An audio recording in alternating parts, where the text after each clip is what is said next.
it's really exploding on the screen. Fantastic.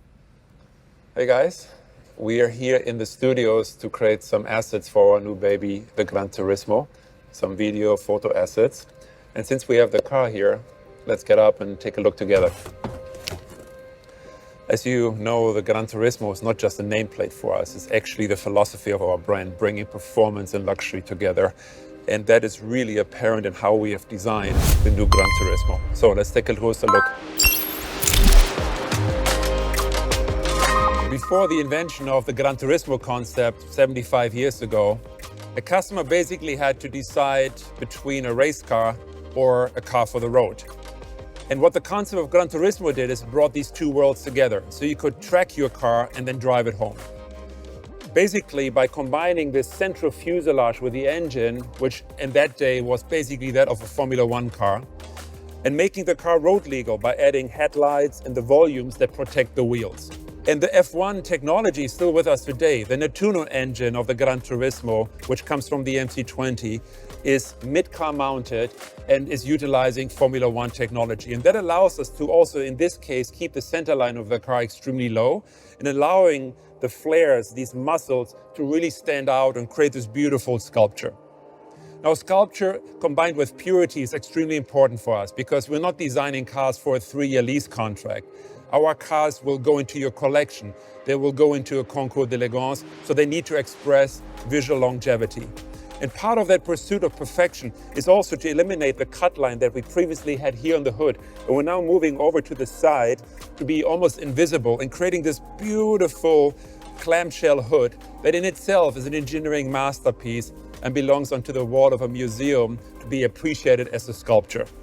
The face of the car is very recognizable, being that from the MC20 and the Grecale with this very, very low mouth, of course, featuring our Tridente, which for me is the coolest logo in the industry, combined with those vertical headlights, really expressing this new Maserati design DNA on completing the family between MC20, Grecale, and the new Granturismo. So let's take a look at the side of the new Granturismo.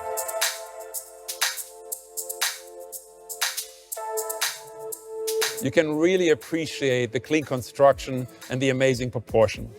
But believe me, clean construction, clean design is the most difficult thing for a designer because there's so many things in your way. You have to consider the glass drop. You have to consider the hinges of the door. You have to consider side impact. But still, with tight collaboration with the engineering team in Modena, we're able to create this very, very pure sculpture, the very pure fuselage design of the door and the rest of the car. When it comes to the front, these beautiful muscles that are covering the massive front tires, 265/20, and the big 295 21-inch wheels. When it comes to this part, we're really applying still the human hand. Yes, we're using lasers, we are digitizing, we're scanning, we're using data. But when it comes to such critical parts of the car that are so important to our design and DNA, we're still applying the touch of the human hand. But let's talk about proportion. Proportion is so important for Maserati and of course a car like the Granturismo. We were able to accomplish a magic dash-to-axle ratio. And this gets measured from the center of the front wheel to the cut line of the front door. This distance is what makes the proportion so magic.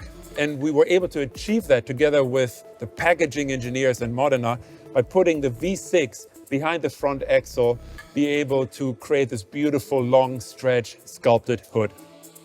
Now, at the same time, when it comes to the cabin, the challenge was to find space for 4 grown adults. We wanted at the same time to create something very intimate, something that looks very tight, very sporty. And the trick is, when you look at the central line here, that is actually quite high because it has to clear the head of the rear passengers. At the same time, you have the dropping line, the graphic of the window. This distance is quite big, but it allows us to combine package for 4 adults with the look of a very, very tight and sporty cabin. But the result, nonetheless, is through great packaging that we can hold 4 adults and we can combine that with supercar performance that in this combination really lets the Granturismo stand out. So I hope you enjoyed this little introduction to the Maserati Granturismo, and I hope to see you soon on the streets.